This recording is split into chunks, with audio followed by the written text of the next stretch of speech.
Mexican leaders have met in Ottawa to boost economic and security cooperation at a time when the European Union is beginning to crack.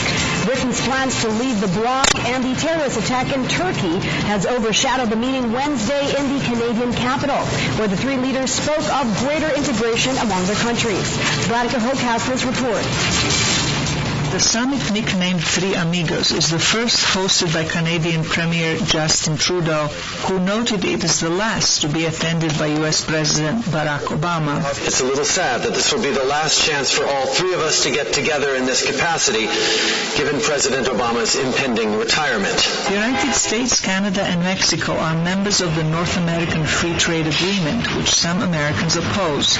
Republican presidential candidate Donald Trump has pledged to renegotiate the deal if elected and maybe even abandon it. President Obama acknowledged there are legitimate concerns about social inequalities produced by globalization, but he said withdrawing from trade deals is not the answer. First of all, because it's not feasible, because our auto plants, for example, would shut down if we didn't have access to some parts in other parts of the world.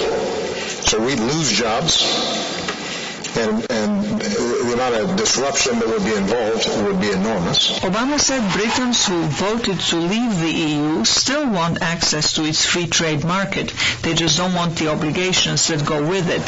He said the era of profitable manufacturing many Americans are nostalgic about has been undermined by automation. The steel industry is producing as much steel in the United States as it ever was. It's just it needs 1/10 of the workers that it used to.